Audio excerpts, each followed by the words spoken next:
Hello viewers, this is Jogdan Geography. Today we will discuss the physiographical division of India and Brazil.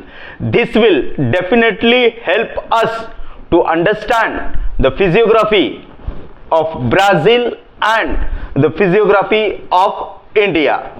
We will cover today within this single video the maximum chapters like field visit, location and extent, physiographical division of India, climatic condition, natural vegetation and wildlife, population, and even the economy and occupation along with tourism, transportation and export. So first of all, let's know the physiography of India, our own country. अगर हम देखेंगे तो सबसे पहले जो है location and extent, मतलब India जो है वो वर्ल्ड मैप के अंदर कहाँ लोकेटेड है. क्वेश्चन ऐसा पूछा जा सकता है, वो write the location and extent of India and Brazil. अगर हम देखेंगे ये जो वर्ल्ड मैप है, this is North Pole, South Pole, western hemisphere and eastern hemisphere. तो क्लियरली ये बताता है कि भाई इंडिया जो है वो नॉर्दर्न हेमिस्फीयर में जो है वो लोकेटेड है. Means India is located in northern hemisphere. ये जो है इस वर्ल्ड मैप से हमें क्लियरली दिखा है. क्यों? क्योंकि this is called North Pole, this is South Pole, this is western hemisphere and this is eastern hemisphere. Western hemisphere and this is eastern hemisphere. ये जो है वो मैप में और इमेजेस में तुम्हें क्लियरली दिखाई देगा. So India is located in the northern hemisphere में. अब नॉर्दर्न हेमिस्फीयर में कहा? ईस्ट साइड में. Means India is located in northern and eastern hemisphere में. और इंडिया जो है वो एशिया में है. ये जो यहाँ है, यहाँ एशिया ये कॉन्टिनेंट है और इंडिया एशिया के अंदर है और एशिया के सदर्न पार्ट में इंडिया लोकेटेड है. तो हम ऐसा लिख सकते हैं कि India is located in northern and eastern hemisphere in Asia and in Asia it is located in the southern part of the Asia. ये लोकेशन हो गया इंडिया का. अगर वैसा ही हमें लोकेशन ब्राजील का लिखना है, अगर हम ये वर्ल्ड मैप देखेंगे तो ब्राजील का लोकेशन जो है वो means northern and southern hemisphere में है. यानी सम पार्ट जो है वो ब्राजील का नॉर्दर्न हेमिस्फीयर में है और मैक्सिमम पार्ट जो है ब्राजील का ये सदर्न हेमिस्फीयर में आता है. अब जैसे इंडिया ईस्टर्न हेमिस्फीयर में है वैसे ही ब्राजील जो है वो वेस्टर्न हेमिस्फीयर में है. तो ये हो गया ब्राजील का लोकेशन. जैसे इंडिया एशिया में लोकेटेड है वैसे ही ब्राजील जो है यहाँ जो कॉन्टिनेंट है वो साउथ अमेरिकन कॉन्टिनेंट है. तो इसमें हम ऐसा कह सकते हैं Brazil is located in the northern parts of South American continent. अब ये जो है जैसे India is one of the largest country in Asia, one of the means after China, वैसे अगर हम देखेंगे तो Brazil is the largest country in South American continent. और ये जो है Brazil is located in some part of Brazil is located in northern hemisphere and maximum part of Brazil is located in southern hemisphere. यानी कुछ part, अगर ये clearly दिखाई दे, कुछ पार्ट जो है ब्राजील का नॉर्दर्न हेमिस्फीयर में आता है और ज्यादा से ज्यादा जो पार्ट है वो सदर्न हेमिस्फीयर में आता है. अब एक्सटेंट भी कभी कभी हमें मालूम होना चाहिए कहां से कहां तक जो है वो उनका एक्सटेंट क्या है. अगर हम देखेंगे तो ये जो है ये नॉर्दर्न एक्सटेंट होता है. यानी वर्ल्ड मैप में अगर देखेंगे यहाँ जो है ये हाफ नॉर्थ पोल, ये हाफ साउथ पोल, यहां से ये जो है ये लाइन जो बताती है ये 0 डिग्री की लाइन बताती है. यानी 0 डिग्री से लेकर 90 डिग्री तक अगर हम देखेंगे तो इंडिया नियरली 8 डिग्री से लेकर, मतलब इंडिया एक मेनलैंड जो है वो 8 डिग्री से लेकर 67 डिग्री नॉर्थ, ये जो है इंडिया का एक्सटेंट. मीन्स कौन सा? Northward extent. Means from 8 degree to 67 degree, ये जो है इंडिया का नॉर्थवर्ड एक्सटेंट है. अगर हम यही अगर ईस्टवर्ड देखेंगे तो ये ईस्ट ईस्टर्न हेमिस्फीयर, तो इंडिया यहां से लेकर यहां तक होता है। तो हम ये 68 degree east to 97 degree east तक इंडिया का ये एक्सटेंड है, मतलब ये हो गया ईस्टवर्ड एक्सटेंड और ये हो गया नॉर्थवर्ड एक्सटेंड। अब ये जो है ये नॉर्थ और ईस्ट सेक्शन हो गया इंडिया का, मतलब 8 डिग्री से लेकर 67 डिग्री और 68 डिग्री से लेकर 97 डिग्री। वैसे ही ब्राजील का अगर हम देखेंगे तो यहां कहीं ना कहीं नॉर्थ दिखाई देता है, 5 डिग्री नॉर्थ, यानी ये जो सम पार्ट जो है ब्राजील का मतलब नॉर्थ में है, तो इसीलिए 5 डिग्री नॉर्थ से लेकर 33 डिग्री साउथ ये जो है ये ब्राजील का means north to south extend जो है ये हमें यहां दिखता है। वैसे ही अगर हम ये देखेंगे यहां मैप में तो ब्राजील वेस्टर्न हेमिस्फीयर में है और इंडिया ईस्टर्न हेमिस्फीयर में है। तो इससे हमें ये पता चलता है कि right a short note on similarities and dissimilarities between India and Brazil. तो सिमिलैरिटी डिससिमिलैरिटी क्या है, इंडिया ईस्टर्न हेमिस्फीयर में लोकेटेड है, ब्राजील जो है वो वेस्टर्न हेमिस्फीयर में लोकेटेड है। तो ये जो वेस्टवर्ड एक्सटेंड है वो नियरली 35 डिग्री से लेकर 73 डिग्री तक ये जो है एक्सटेंड है ब्राजील का, 35 डिग्री से लेकर 73। वैसे ही इंडिया का कैसा है 97 मतलब 68 से लेकर 97 ये जो है ये ईस्टवर्ड। वैसे ही ब्राजील का देखेंगे 35 से लेकर 73 डिग्री और नॉर्थ से लेकर 33 डिग्री ये जो है ये एक्सटेंड हो गया, मतलब एक्सटेंड भी हो गया और लोकेशन भी हो गया। सिंपली हमें कुछ बातें ये मैप अगर हमारे मन में क्लियर हो गया तो बहुत सारा हमें शॉर्ट नोट्स इजीली लिख सकते हैं। मतलब इंडिया मीन्स नॉर्दर्न हेमिस्फीयर में है, नॉर्दर्न हेमिस्फीयर अंदर ईस्टर्न साइड में आता है तो इसलिए नॉर्थ ईस्ट, और फिर बाद में एशिया के साउथ में है। वैसे ही Brazil some parts of Brazil is located in northern hemisphere, maximum part of Brazil is located in southern hemisphere. और ये जो है Brazil is located in North American continent, जैसे इंडिया जो है India is located in Asia whereas Brazil is located in South America. ये जो हो गया ये लोकेशन एंड एक्सटेंड होगा। अब हम देखेंगे फिजियोग्राफिकल डिवीजन क्या है, यानी कैसे कैसे लैंडफॉर्म्स इंडिया में। तो इंडिया में अगर हम देखेंगे पूरा इंडिया जो है एक बहुत बड़ा कंट्री है, और जैसे अगर हम देखेंगे तो नॉर्थ में इंडिया के अंदर हिमालयन माउंटेन रेंजेस है। तो ये जो पूरा कश्मीर से लेकर कश्मीर, हिमाचल प्रदेश, उत्तराखंड, इस तीनों स्टेट के अंदर हिमालयन माउंटेन रेंजेस है। और सबसे नीचे जो है वो शिवालिक माउंटेन रेंज आती है। शायद एग्जाम में ऐसा भी सवाल पूछे जा सकता है एक बार, locate the Shivalik mountain range in the given map of India. तो ये हमें कहीं ना कहीं यहाँ शिवालिक माउंटेन रेंज जो सबसे मतलब सबसे साउथ में शिवालिक, उसके ऊपर में लेसर हिमालयाज और उसके बाद लास्ट में जो है वो ग्रेटर हिमालयाज। जैसे 3 माउंटेन रेंजेस है, मतलब यहां से ये ऐसे इस अदर जाति के बाद में दूसरी और ये तीसरी, ऐसे 3 माउंटेन रेंज है साउथ से लेकर नॉर्थ तक। मतलब सबसे नीचे शिवालिक माउंटेन रेंज, उसके ऊपर लेसर हिमालयाज और लास्ट में सबसे नॉर्थ में जो आती है वो ग्रेटर हिमालयाज। अगर हम ये साउथ और ये ऐसे देख रहे हैं, हम साउथ से लेकर नॉर्थ तक Shivalik mountain range, lesser Himalayas और ग्रेटर हिमालयाज, ये जो है पहला मीन्स फिजियोग्राफिकल डिवीजन हो गया इंडिया का।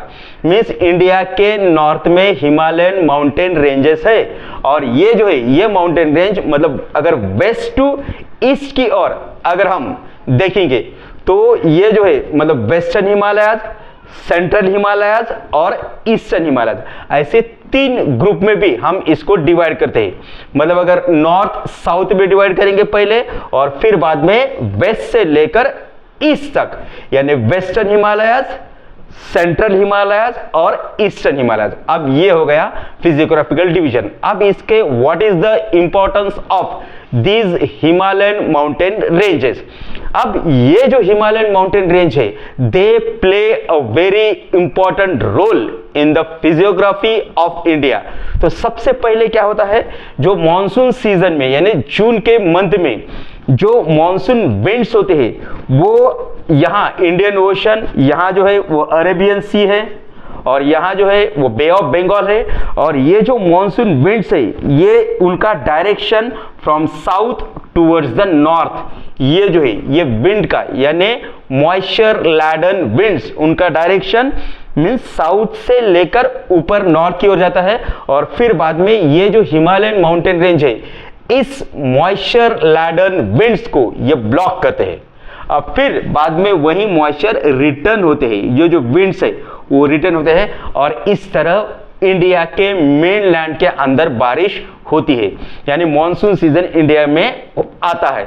अगर हिमालयन माउंटेन रेंज नहीं होते तो ये जो बादल है पूरी तरह चाइना में जाते और चाइना में बारिश होती थी, लेकिन हिमालयन माउंटेन रेंज की वजह से ही यानी क्या होता है पूरे मॉइस्चर या पूरी बारिश जो है इंडिया में होती। अगर यहाँ सवाल पूछा सकता है rain shadow area is created in Ladakh, अब लद्दाख जो है वो कहीं ना कहीं यहाँ आता है, तो इसीलिए क्या होते हैं यानी जो बादल है ऊंचे, ये हिमालयन माउंटेन रेंज इतने ऊंचे हैं कि नियरली 8000 मीटर हाई उनकी हाइट है। 8000 से मतलब कहीं ऊपर ही हम बोल सकते हैं, मतलब 3000, मतलब सबसे नीचे के जो है 3000, फिर 5000, और ये जो ग्रेटर हिमालय उनकी हाइट कहीं ना कहीं 8000 मीटर। तो इतने ऊंचे होने के कारण बादल इधर नहीं जा पाते, लद्दाख की ओर बादल नहीं जा पाते, और इसीलिए लद्दाख में ज्यादा बारिश नहीं होती। ऐसे एरियाज को ज्योग्राफी में रेन शैडो एरिया कहते हैं, यानी rain shadow area is created in Ladakh if the question is asked if give reason rain shadow area is created in Ladakh, तो हम बोल सकते होगा the moisture laden winds are blocked by the Himalayan mountain ranges and that's why the clouds do not pass towards the Ladakh and hence the rain shadow area is created in Ladakh. इस तरह एक ये पहला इंपॉर्टेंस हो गया, यानी बारिश अगर इंडिया में होती है तो हिमालयन माउंटेन रेंजेस की वजह से इंडिया में बारिश होती है, नहीं तो पूरे बादल जो है वो कहीं ना कहीं चाइना की ओर जाती है। ये सबसे बड़ा इंपॉर्टेंस है। अब दूसरा इंपॉर्टेंस क्या आएगा, अगर हम ये इंडिया है ये है देखेंगे, और ये अगर हम देखेंगे नॉर्थ पोल, अगर ये देखेंगे तो यहां से जो विंटर सीजन में यहाँ इतना लो टेम्परेचर होता है कि -40, -50, -60 डिग्री तक टेम्परेचर जाता है। और ये जो यहाँ के जो विंड्स है वो कोल्ड विंड्स जिसे बोलते हैं चिली विंड्स, वो जो डायरेक्ट इधर आते हैं, और इधर अगर आते तो क्या होता, इंडिया के अंदर जो है वो बहुत ही ज्यादा ठंडी होती थी। तो इसीलिए जो means chilly winds that blow from the northern poles they are blocked by the Himalayan mountain range. तो ये एक दूसरा इंपॉर्टेंस होगा, यानी हमें मतलब चिली विंड्स से जो नॉर्थ पोल में क्रिएट होते हैं उससे हिमालयन हमारी रक्षा करता है। अब हिमालय के अंदर बहुत सारे एनिमल्स, वेजिटेशन, मतलब वेजिटेशन पे अगर हम मीन्स कहीं ना कहीं 5th चैप्टर अगर हम देखेंगे natural vegetation and wild life, तो यहाँ कौन से मतलब यहाँ ग्रासलैंड्स पाए जाते हैं, यहाँ ग्रासलैंड्स पाए जाते हैं, और यहाँ के जो ट्रीज है जनरली उनके क्रिसमस टाइप के ट्री जो है वो वहाँ पाए जाते हैं। फिर यहाँ जो है हमें कहीं ना कहीं मीन्स कौन से एनिमल जो है वो deer, Stag, even means leopards, ये जो है मीन्स डीर, स्टैग, लेपर्ड्स, ये जो है वो कहीं ना कहीं एनिमल्स जो है वो यहाँ में पाए जाते हैं। ये एक। अब यहाँ अगर ग्रासलैंड है तो maximum people in this region their main occupation will be rearing the animals। तो एक हो गया हमारा पहला फिजियोग्राफिकल डिवीजन। अब हम साथ में कंपैरेटिव भी स्टडी करते हैं। ऐसे अगर हमारे पास अगर हिमालयन रेंजेस है तो ब्राजील के अंदर क्या है, हाईलैंड्स है, यानी हाईलैंड्स ब्राजील में 2 मेन हाईलैंड्स है। यहाँ ब्राजील के नॉर्थ में, जैसे इंडिया के नॉर्थ में हिमालयन माउंटेन रेंज है, वैसे ही ब्राजील के नॉर्थ में गुयाना हाईलैंड्स है, और कहीं ना कहीं इस साइड में अगर देखेंगे तो यहाँ ब्राजीलियन हाईलैंड्स है। मतलब यहाँ गुयाना हाईलैंड्स, ऊपर कहीं ना कहीं ये रोराइमा, अमापा और पैरा, ये 3 ही रीजन में जो है वो गुयाना हाईलैंड्स पाए जाते हैं। और बाद में इधर कहीं ना कहीं नीचे देखेंगे तो वहां ब्राजीलियन हाईलैंड्स, उसी ब्राजीलियन हाईलैंड्स को हम ब्राजीलियन शील्ड या ब्राजीलियन प्लेटो ये भी हम कह सकते हैं। यानी ब्राजील के नॉर्थ में ब्राजीलियन हाईलैंड्स और इंडिया के नॉर्थ में हिमालयन प्लेन्स या सॉरी हिमालयन माउंटेन रेंज। अब जैसे इसके नीचे आते हैं तो यहां होते हैं मतलब प्लेन्स। अब ये जो है एक मोस्ट फर्टाइल रीजन जो है ये यहां हमें पाया जाता है, मीन्स उसे बोलते हैं नॉर्दर्न प्लेन्स। अब नॉर्दर्न प्लेन्स इसकी वैल्यू इंपॉर्टेंट क्या है कि वह एक सबसे पहले फर्टाइल रीजन है। क्यों? क्योंकि यहां से जो भी रिवर्स होते हैं, ये जो गंगा है पर्टिकुलरली गंगा यमुना, ये जो मेन रिवर्स है उस रिवर के डिपोजिशनल वर्क की वजह से ये जो है वो प्लेन्स बनते हैं, यानी फर्टाइल एरिया जो है, इसीलिए यहां हमें नॉर्दर्न प्लेन्स पाए जाते हैं। इसीलिए इधर सबसे ज्यादा पॉपुलेशन है। हम पॉपुलेशन चैप्टर के means why do we find dense population in the northern plains, तो इसका रीजन ये सकते हैं एक फर्टाइल एरिया है, यहाँ एग्रीकल्चर बहुत सारे अच्छी की प्रैक्टिस कर सकते हैं। इसके अलावा यहाँ बिजनेसेस, इंडस्ट्रीज, रिलीजियस प्लेसेस बहुत सारे हैं, क्योंकि जहाँ अवेलेबिलिटी वाटर होती है वहीं लाइव ह्यूमन सेटलमेंट जो है वो बढ़ते रहता है, इसीलिए ये एक रीजन है नॉर्दर्न प्लेन्स। अब ये कहां से कहां तक है? Northern plains starts from the Rajasthan. अब राजस्थान, पंजाब, उत्तर प्रदेश, बिहार, वेस्ट बंगाल, यहां तक जो है ये नॉर्दर्न प्लेन्स, यानी northern plains starts from the Rajasthan and ends till the West Bengal. और यहां कहीं ना कहीं वर्ल्ड का लार्जेस्ट डेल्टा सुंदरबन डेल्टा हम जिसे कहते, तो यहां वो सुंदरबन डेल्टा है। तो ये हो गया मीन्स नॉर्दर्न प्लेन्स या इंडियन नॉर्दर्न प्लेन्स, ये दूसरा हो गया। अब वैसे अगर इंडिया में अगर प्लेन्स एरिया है तो वैसे ही ब्राजील के अंदर हो गया। तो याद रखो यहां ऊपर ये इतना सा एरिया जो है मैप में तुम देख सकते हो क्लियरली, यानी हाईलैंड्स है, फिर बाद में नीचे भी ब्राजीलियन हाईलैंड्स है। जो नीचे ब्राजीलियन हाईलैंड्स है उसके तीन नाम है, एक ब्राजीलियन हाईलैंड्स, दूसरा जो है ब्राजीलियन प्लेटोज और तीसरा जो है वो ब्राजीलियन शील्ड, ऐसे तीन नाम जो है। अब दोनों के बीच में जो है यहाँ अमेज़न रिवर है, ये वर्ल्ड की मीन्स लार्जेस्ट रिवर है, लॉन्गेस्ट नॉट लार्जेस्ट रिवर है। अब ये ब्राजीलियन मीन्स अमेज़न रिवर ये कहीं ना कहीं ब्राजील के बाहर जो है एंडस माउंटेन रेंज है, और ब्राजील के मतलब ब्राजील के इधर आप देखेंगे वेस्ट साइड में तो यहाँ एक पेरू नाम का कंट्री है, PERU पेरू, और पेरू के अंदर एक एंडस माउंटेन रेंज है, वहां जो है वो उसका ओरिजिन होता है अमेज़न रिवर का। अब ये होगा यहां से लेकर ये अमेज़न रिवर इस तरह जो है मतलब वेस्ट टूवर्ड्स द ईस्ट, तो यहां जो है ये ब्राजीलियन प्लेन्स है। अब इंडिया के इधर यहां प्लेन्स है और ब्राजील के यहां जो है नॉर्थ साइड में कहीं ना कहीं ब्राजीलियन प्लेन्स है। अब दोनों प्लेन्स में क्या फर्क है? Northern plains in India are densely populated and means Brazilian plains और means Amazon plains they are sparsely populated, यानी इधर बहुत ज्यादा पॉपुलेशन है और इधर बहुत कम पॉपुलेशन है। अब रीजन पूछा सकता है, what is the reason why there is a dense population in Indian northern plains and less और sparse population in Brazilian plains? तो ये जो है यहाँ ये जो एरिया है वो कंप्लीटली अमेज़न फॉरेस्ट में आता है, सबसे ज्यादा डेंस फॉरेस्ट, ऊंचे ऊंचे मीन्स पेड़ होते हैं यहाँ, और यहाँ जो है ये it's completely covered by the Amazon forest region. तो इतना सारा डेंस फॉरेस्ट है कि वहां जाना बहुत मुश्किल है, यानी इट इज इनएक्सेसिबल, मतलब बारिश साल के 12 महीने जो है यहाँ बारिश होती है। पेड़ बहुत डेंस है, घना जंगल है, डेडलिएस्ट एनिमल्स होते हैं, इंसेक्ट्स होते हैं, रेप्टाइल्स होते हैं, इसीलिए इसके अंदर यहाँ ज्यादा पॉपुलेशन नहीं, मतलब we can say that because of the dense forest region inaccessibility, वहां नहीं जा सकते। Transportation means whether is roadways, airways और मीन्स रेलवेज, ये जो है ट्रांसपोर्टेशन ज्यादा नहीं है, इनएक्सेसिबल है। क्लाइमेटिक कंडीशंस बहुत ही means avoidable, means climatic condition unbearable है, मतलब ह्यूमिडिटी बहुत ज्यादा होती है, तो इसीलिए यहाँ पॉपुलेशन कम है और इंडिया में पॉपुलेशन ज्यादा है। ये हो गया नॉर्दर्न प्लेन्स। तीसरा अगर हम देखेंगे तो पेनिनसुलर रीजन, मतलब इंडिया का ये जो पार्ट है ये मतलब ये कहीं ना कहीं ये और ये इसको हम बोलते हैं पेनिनसुलर रीजन। समझ में?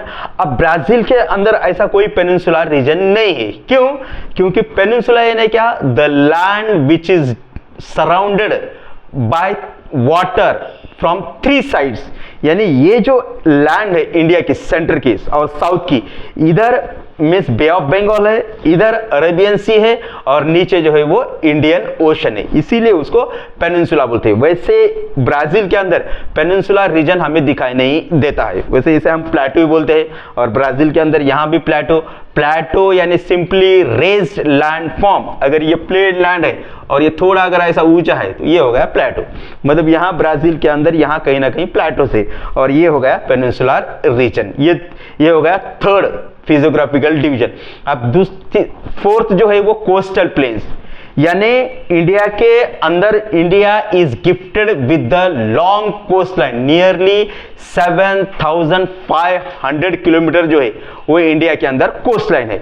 अब इंडिया के अंदर अगर 7,500 कोस्ट लाइन है तो ब्राजील के अंदर ये भी तुम्हें दिखाई देगा। अगर इधर हम देखेंगे, यहाँ ये पूरा इधर जो है वो अटलांटिक ओशन है। मतलब इंडिया ब्राजील के इस साइड में अगर कौन सा है? अटलांटिक ओशन, और इंडिया के इस साइड में कौन सा है? बे ऑफ बंगाल। लेकिन इंडिया की कोस्ट लाइन मतलब गुजरात से स्टार्ट होती है और यहाँ वेस्ट बंगाल तक मतलब फैलते जाती है। मतलब गुजरात, महाराष्ट्र, केरला, कर्नाटका, यहाँ गोवा, फिर तमिलनाडु, आंध्र प्रदेश, ओडिशा, वेस्ट बंगाल, यहाँ तक नियरली 7,500 कोस्ट लाइन है। ब्राजील के एक ही साइड में इधर पूरे कंट्रीज है। याद रखो, हमें ब्राजील के जो नेबरिंग कंट्रीज है, जैसे इंडिया के नेबरिंग कंट्रीज हमें मालूम है, यहाँ इंडिया के नॉर्थ में चाइना है, फिर बाद में यहाँ अफगानिस्तान आता है, यहाँ कहीं ना कहीं पाकिस्तान आता है, फिर बाद में इस तरह जो है ये हो गए हमारे नेबरिंग कंट्रीज। और इधर जो है वो कहीं ना कहीं भूटान, इधर नेपाल है, और इधर म्यांमार है, और इधर बांग्लादेश है। ये हो गए हमारे नेबरिंग कंट्रीज, यानी पाकिस्तान, चाइना, अफगानिस्तान, ये नॉर्थ साइड में है। चाइना, अफगानिस्तान और पाकिस्तान।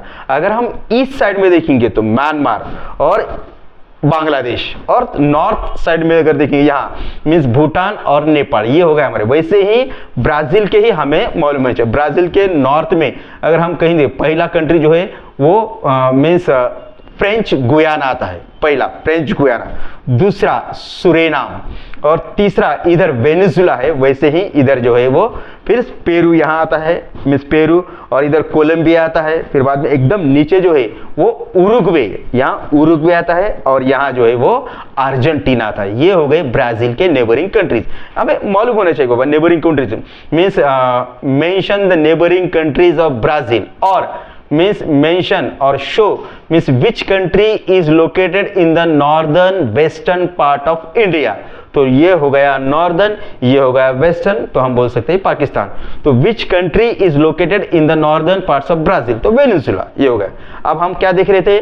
मीन्स पर्टिकुलरली हम देख रहे थे कोस्टल प्लेन्स, यानी इंडिया में ये जो है वो कोस्टल प्लेन्स है, मीन्स स्टार्ट फ्रॉम गुजरात, और इधर जो है वेस्ट बंगाल। वैसे ही ब्राजील के अंदर ये जो है ये लॉन्ग कोस्टल प्लेन्स है। अब कोस्टल प्लेन्स है तो यहाँ इंटरनेशनल ट्रांसपोर्टेशन का बिजनेस होगा। मीन्स यहाँ सबसे ज्यादा मीन्स इंटरनेशनल गुड्स यहाँ आते होते, ऑक्यूपेशन, यहाँ फिशिंग एक्टिविटीज बहुत ज्यादा होती है, मतलब फिशिंग एक्टिविटीज है। Coastal plains are densely populated. कहीं भी दुनिया में कहीं भी जाकर देखो, जहां जहां कोस्टल प्लेन्स है generally they are densely populated. अगर हम इंडिया का ही देखेंगे तो मुंबई कोस्टल सिटी है तो इसीलिए डेंसली पॉपुलेटेड। वैसे ही ब्राजील के ये जो एरिया है coastal plains generally they are densely populated. क्यों? क्योंकि ज़्यादा से ज़्यादा सबसे पहले जो यूरोपियंस आए थे, पोर्तुगीज पर्टिकुलरली, वो इसी एरिया में आकर रहने लगे। मतलब क्योंकि वो ट्रांसपोर्टेशन के इजीली हुआ, यहाँ बहुत सारे मिनरल्स बहुत सारे अवेलेबल है। मिनरल्स के अलावा जो है यहाँ के क्लाइमेटिक कंडीशंस फेवरेबल है। वैसे ही इंडिया का है, मतलब इंडिया के अंदर ये जो कोस्टल प्लेन्स है यहाँ सबसे ज़्यादा मीन्स यूरोपियन सबसे पहले अगर कहीं आते हैं तो यहाँ आए थे वेस्ट बंगाल, फिर बाद में इधर मुंबई में आए। इस तरह जो है मतलब coastal plains are densely populated. ये हो गया कोस्टल प्लेन। अब तीसरा जो है मतलब नेक्स्ट जो है अगर हम देखेंगे आइलैंड्स, जिस तरह इंडिया के अंदर आइलैंड है उसी तरह ब्राजील के अंदर भी आइलैंड है, लेकिन ब्राजील के मीन्स सिर्फ नॉर्थ ईस्ट में जो है वो आइलैंड्स है। एक अगर मेन लैंड, ये जो पूरा ब्राजील है, यहाँ ही अगर आइलैंड्स है तो यहाँ एक मराजो आइलैंड है। ये क्वेश्चन पूछा सकता है हमेशा, मराजो आइलैंड, और एक यहाँ का जो है वो रोराइमा के नीचे थोड़ा अगर इस ये साइड में देखेंगे ना, यहाँ पिकाडो नेब्लिना एक ब्राजील का हाईएस्ट पीक है, पिकाडो नेब्लिना। और इंडिया का हाईएस्ट पीक अगर कौन सा है पूछा तो बोलने का वो K2, ये जो यहाँ है K2। अगर दोनों को कंपैरिजन अगर करेंगे तो इसकी हाइट बहुत ही कम है, नियरली 3014 मीटर, और यहाँ अगर इंडिया का हाईएस्ट पीक K2 अगर देखेंगे तो 8585 मीटर, यानी डबल टिबल जो है वो मिस K2 या कांचनजुंगा उसका फुल फॉर्म है, K यानी K2 एक इंडिया का हाईएस्ट पीक है, और पिको ड नेब्लिना ये ब्राजील का हाईएस्ट पीक है। अब ये जो एरियाज है, हमने अभी देखा कि वो कोस्टलाइन एरिया देखा, फिर बाद में यहाँ आइलैंड्स देख रहे हैं हम, मतलब यहाँ जो है वो मराजो आइलैंड्स है, और यहाँ से अगर हम 300 किलोमीटर दूर अगर जाएंगे तो यहाँ कहीं ना कहीं मरीन आइलैंड्स जो है वो बात है। अब ये जो मराजो आइलैंड्स है ये it is formed by the depositional work of the Amazon river, ये हम देख रहे हैं।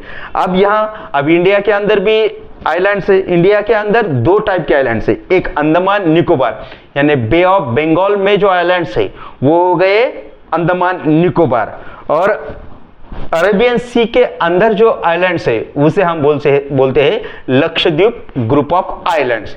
यानी इंडिया में दो ग्रुप है आइलैंड्स के, एक बे ऑफ बंगाल में और दूसरे अरेबियन सी में। बे ऑफ बंगाल में जो आइलैंड्स है उसे हम Andaman Nicobar group of islands बोलते हैं, और ये जो अरेबियन सी में उसे लक्षद्वीप ग्रुप ऑफ आइलैंड्स बोलते हैं। तो ये हो गए मतलब एक जनरल स्टडी या एक complete overlook of India and Brazilian physiography. आप कुछ क्वेश्चंस जो है कहीं ना कहीं डाउटफुल होते हैं, जैसे इधर जो है एक नेचुरल पोर्ट्स नहीं है, there are very few natural ports in eastern coast line. अब ईस्ट के साइड में मीन्स नेचुरल पोर्ट्स नहीं है और वेस्ट के साइड में नेचुरल पोर्ट्स है, तो उसके पीछे रीजन क्या है? सबसे पहले अगर हम देखें तो हम अभी now we will stop and continue for the question and answers.